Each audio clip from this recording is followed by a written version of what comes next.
तमाम देखने और सुनने वालों को मेरी तरफ से अस्सलाम वालेकुम। मैं हूं आपका दोस्त, आपका भाई माहर गुलजार अहमद एडवोकेट।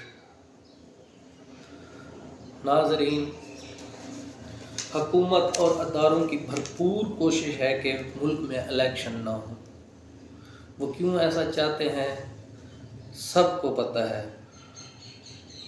इलेक्शन ना हो, लोगों को उनके वोटों का हक ना मिले, लोग वोट ना कर सकें, क्योंकि उन्हें पता है कि अगर पाकिस्तान की अवाम वोट देने के लिए बाहर निकल पड़ी तो यकीनन ही PDM, नून लीग, पीपल पार्टी, मौलाना फजल रहमान सबको वाज़ेह शिकस्त नज़र आ रही है और वो किसी भी सूरत में इलेक्शन नहीं कराना चाहते। ताकि एक बार इलेक्शन हो गया तो PTI, पाकिस्तान तहरीक इंसाफ, इमरान खान वाज़ेह अक्सरियत से जीत जाएंगे। और अगर पाकिस्तान तहरीक इंसाफ 2/3 अक्सरियत से जीत जाती है तो फिर ज़िले शाह और अरशद शरीफ जैसे लोगों को इंसाफ मिलना शुरू हो जाएगा। तो फिर ताकतवर कहाँ जाएंगे? ताकतवरों को तो यही बात खाई जा रही है कि फिर उनका क्या बनेगा। लोग बाहर निकल आएंगे और ताकतवर जो हैं वो कानून के शिकंजे में होंगे। इसलिए ताकतवर बड़े मोहतात अंदाज से लोगों को उकसा रहे हैं, भड़का रहे हैं कि किसी तरह मुल्क में इंतशार फैले, अमन व अमान ख़राब हो और वो इलेक्शन ना करवाएं। लेकिन इंशाअल्लाह ऐसा कभी नहीं होगा।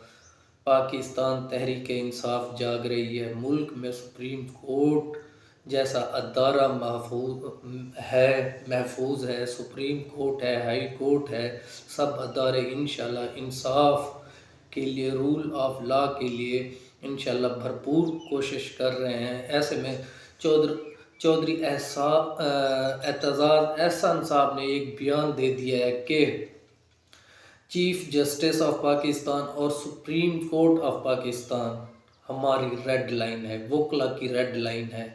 हम किसी भी सूरत में चीफ जस्टिस के ख़िलाफ़ और सुप्रीम कोर्ट के ख़िलाफ़ किसी भी ताकतवर को नहीं जाने देंगे। अगर खुदा न खास्ता ऐसा हो गया तो वोकला तहरीक 2007 की तरह भरपूर अंदाज में बाहर निकलेगी और इंशाअल्लाह फिर रूल ऑफ लॉ की बरतरी होगी।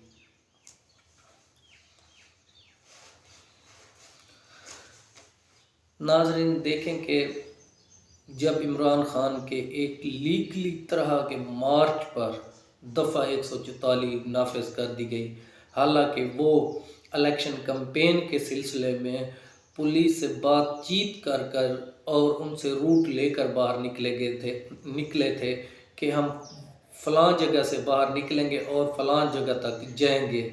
पुलिस ने उन्हें प्रोटेक्शन भी दी, लेकिन फिर अचानक से दफ़ा 144 का नफाज अमल में लाया गया और वो दफ़ा 144 सिर्फ़ और सिर्फ पाकिस्तान तहरीक इंसाफ के लिए और उनके वर्कर्स के ख़िलाफ़ थी।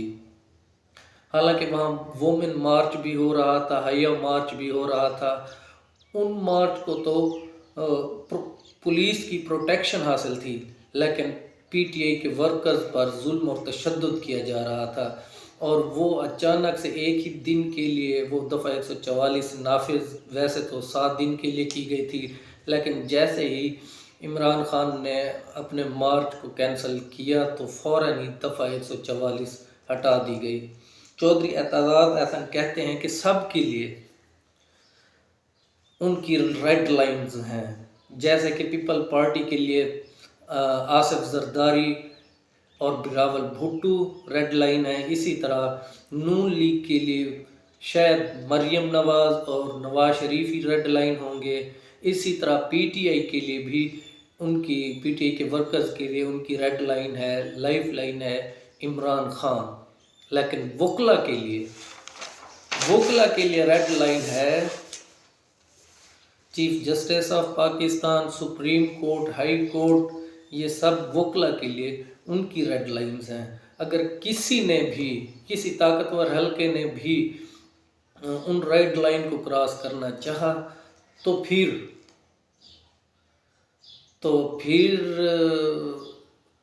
पाकिस्तान वकला की इंशाअल्लाह भरपूर तरीके से तहरीक शुरू हो जाएगी और तमाम अदारे इस तहरीक को ना तो रोक सकेंगे और ना ही संभाल सकेंगे।